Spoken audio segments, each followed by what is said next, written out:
Good morning and welcome to BrandsNow here on Radionow 95.3 FM Lagos. Here we simply spotlight the businesses and, of course, the business owners that are doing amazing work in the world of entrepreneurship.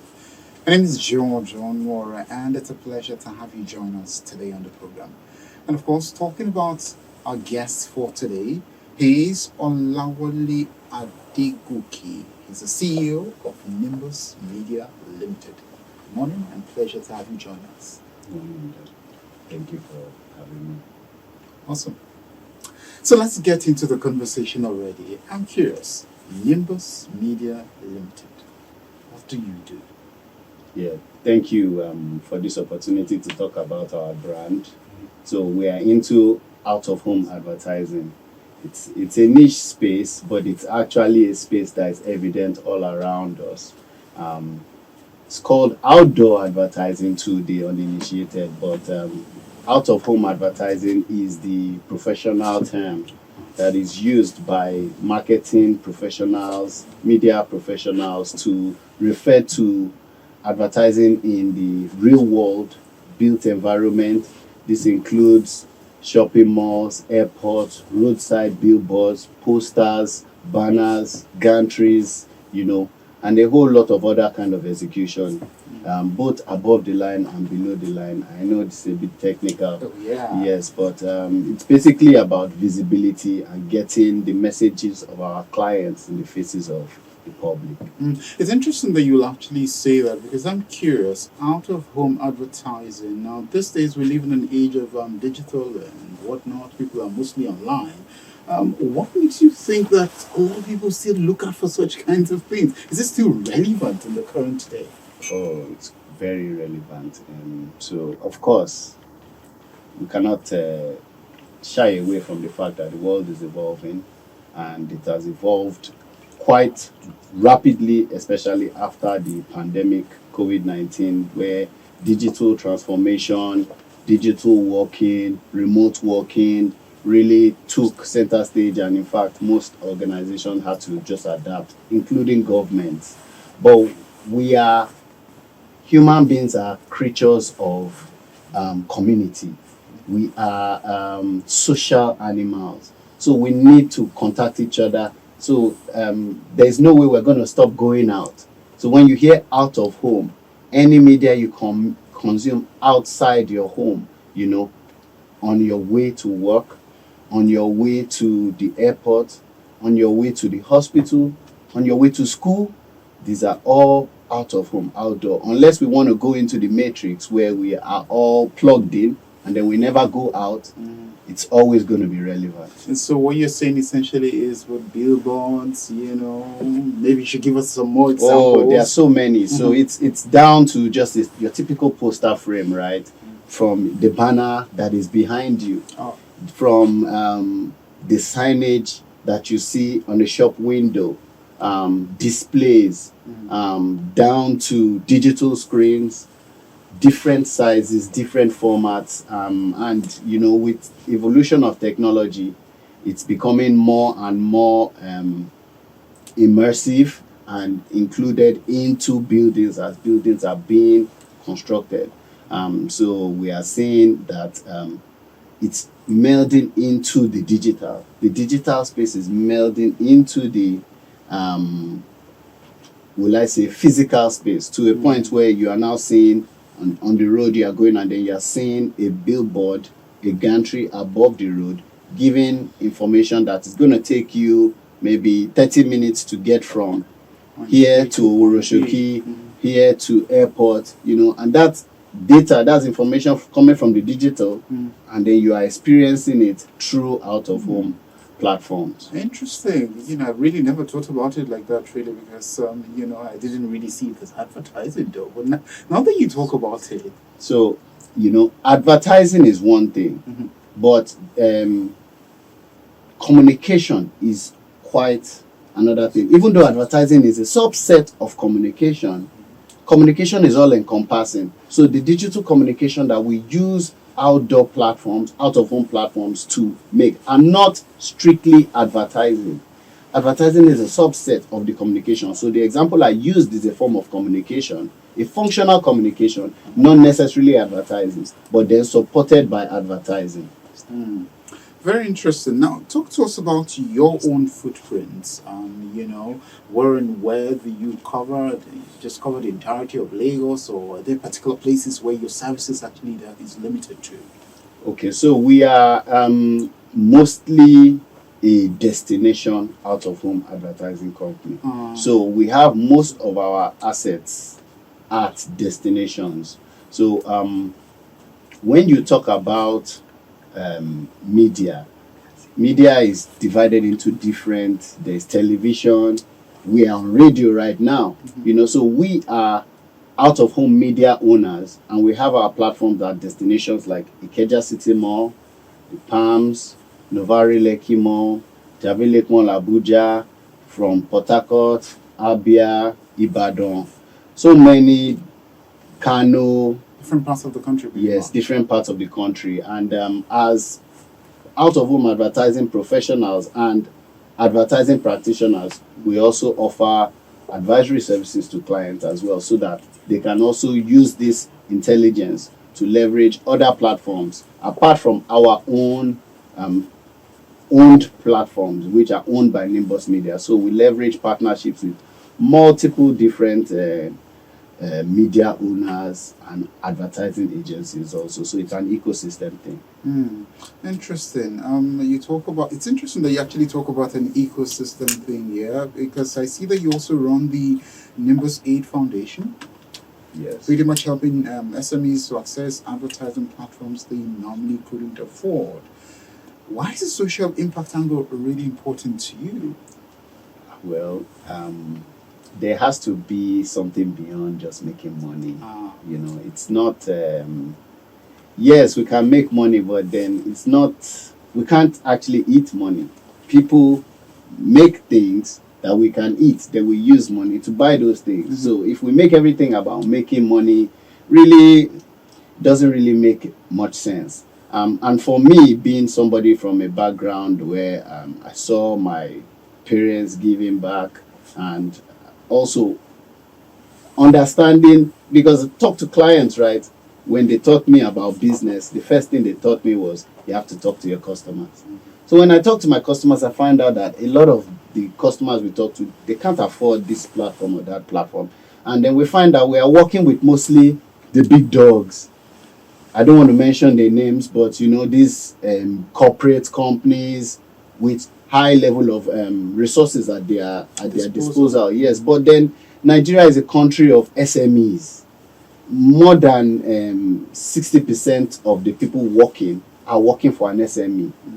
That's the workforce. So we cannot ignore that. So we just looked at it and said, how can we use this platform we already have to somehow empower the most deserving of organizations, small organizations that are making an impact. Now, my next question is basically going to piggyback on something you already just said, and that's basically about, money. Because while I was listening to you talk about your services and all whatnot, I was wondering, this sounds expensive, so I'm wondering, is this only for the big dogs, really? No. So one thing, I need to just come back. Remember I said advertising is a subset of communication. Yeah. So if you are, as a business owner, very dialed in to your brand, the way you communicate to your customers, then you would have a plethora of different platforms, different outlets that you can communicate with your customers. And then when you have something special to amplify, you can leverage this or that, and for this amount of time at this location. And if you're approaching it from that kind of strategic thinking, then you'll be able to get good bang for your buck by leveraging relationships with organizations like ours and the intelligence you already have about what you want.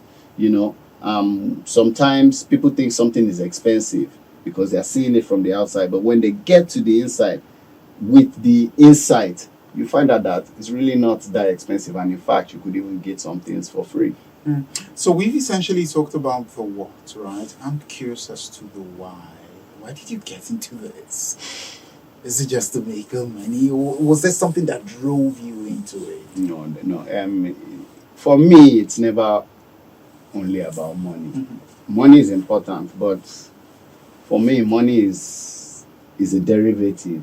So, a little bit of backstory. I didn't study advertising. I studied building engineering, building technology, Interesting. project management. Oh. And I was working in the built environment. Executing projects, working with different firms. I worked in contracting. I worked in consulting. We've executed some buildings around Lagos. I've been a part of some very huge projects around Lagos. And along the line, an opportunity came. Mind you, I've always been somebody that I love media. So I used to watch a lot of television growing up. And then I was privileged to have a dad that liked technology. So he had already gotten a computer in the house from an early age. We had a computer in the house, used to work with software and stuff. So I love media, and I always dreamed of, okay, how would I bring my ideas to life? And so an opportunity came up to be able to leverage the contacts we had and the little exposure I had, because I had also been privileged to travel to different countries and continents as a young person. And so when I saw the way they were executing advertising platforms over there, and find a way to do something similar here, I just tried my hand at it, and one way or the other, somehow, because we had some failures, but somehow it worked at Ikeja City Mall. And then from there, we were able to get deeper into it and proliferate more. Talk to us about the the work environment, or working in Nigeria, doing business in Nigeria, to better put it, right? I see this expression on your face tells me there's a lot of story behind it. So give us an idea into how it's been for you. Wow. So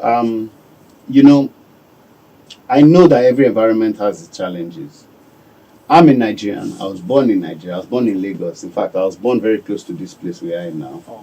I've lived in Lagos all my life. Even though I've taken travels to different places, Lagos is my home. And by extension, Nigeria is my home. So just have to find a way to make it work. Talking about problems, for me, is not in my style. So I wouldn't mention any specific problem, but I'll just say you have to be really resilient, and you have to have a creative mind to know that when a problem comes your way, you have to find a way around it, find a way to solve the problem, or find a way through it, or find a way to modify what you're trying to do in order to adapt. That's what I would say. That's an interesting way to put it, though. Perhaps I should put mine this way. So, if there were one piece of advice you'd give to a young person who's trying to venture into business, what would you say to them, given the experience that you had over the years? So I would say that failure is not the end. Whatever it is you term as failure, I'll just talk about failure, because you're going to experience so many types of failure, or things that you would identify those things as failure. So the way you have to work on your mindset. That's a very, very important thing, because you're going to face a lot of things, and it just keeps coming. That thing you are fearing as failure, you're going to face it. And will that be the end? That's the question. So if you want to keep going, you have to realize that you're going to come across these things that can be failure, and sometimes even some form of catastrophe, lose money, dissatisfied clients, customers, competitors that go out of their way to mess with you, staff that sabotage you, steal from you, even depending on what you are doing, people not believing in you, the closest people to you not believing in you, and you hearing things they say about you, because you are trying to be bold or do something. So you have to really have this mental resilience and be able to look at failure as a stepping stone or as a route along the path. Now, talk to us about the future. As far as your business is concerned, where do you see yourself in, say, 5, 10 years from now? Okay, so I cannot talk about the future of my business without talking about the future of Nigeria and Africa in terms of communication. So there's a huge number of young people. Average age of in Nigeria now is below 19 years of age. So a 19-year-old now, I remember when I was 19, I didn't have a lot of money in my pocket. Way less of how much I am able to have now. So like in the next 20 years, you can just imagine, because you are talking about 5 years, but I'm even looking further, like 20 years. In the next 20 years, you can imagine a lot of these young people would have found themselves one way or the other, and they are mostly going to be using digital platforms to find themselves. Because for me, having access to the internet played a big role in me being able to build whatever it is that I've built. And it's going to help me to build even more. It's been helping me. Right now we have platforms at 18 different locations around Nigeria. I don't have staff at 18 different locations. We use the internet. We use software. We communicate with machines using codes. And these machines show people stuff. So in the next 20 years, you can imagine how many people would have been able to develop multiple networks. And so that merger of the digital world and the real world will even be more profound at the time. And a lot of people will also be able to find ways to create their own platforms. So for my business, I am very, very keen on how we can help businesses to be able to navigate that future. That future where there are so many platforms. Because even now, there are so many platforms. Me, that I am an advertising practitioner and a media professional, I hear new platforms that I don't know about. Every other week, somebody tells me about a new platform. And with the level of innovation that is happening, people are bringing out new platforms all the time and building new networks all the time. So the mentality of to own all the networks and all that, it's an obsolete mentality that had long since gone with the legacy media. And now it's about how can we have the intelligence to help businesses navigate all the networks and find value. For us, we want our customers to get measurable visibility that will end up being ROI for their business. So that's the major thing for us. Interesting. 2 final questions for you, and they're going to be very short, right? First one is, what's the one branding or visibility advice that you give to, say, a small business that's listening right now, from your wealth of experience? The number one thing I would tell any business person is do your research. You can't sit down and say, I want to pay this person to do this for me, and you didn't do any research. You don't know anything. I just want to pay somebody. Then you go around complaining that, they chop my money, and they are fraudulent, or this and that. Like, you need to come to things from a place of insight. At least, there's nobody that knows your business better than you. So you need to have strong research about your business and the things that concern your business. So I want to do a campaign. Who are your competitors? I just launched this thing. You don't even know who your competitors are. You don't even know whether this kind of thing that you are doing, somebody is doing it in Lithuania or doing it in Botswana or even doing it in Lagos here. So you need to get information. You should be a sponge. Research is so key for anybody that's trying to do anything reasonable, to be honest with you, but especially in business. And a final question from me. So if somebody wants to actually connect with you, probably do business with you, how do they reach you? Okay, so you can just go to www.nimbus.com.ng and then Nimbus NG on all social Can media. you please spell that so they don't get it wrong? NIMBUS.com.ng. Nimbus. All right. Yeah. Right. So we've been talking to Wale Adegoke. He's the CEO of Nimbus Media Limited. Pleasure to have you on the program this morning. Thank you so much for having me. Pleasure to have you too listening to us via the radio and watching via the internet as well. Well, that's all we have time for this week on BrandsNow.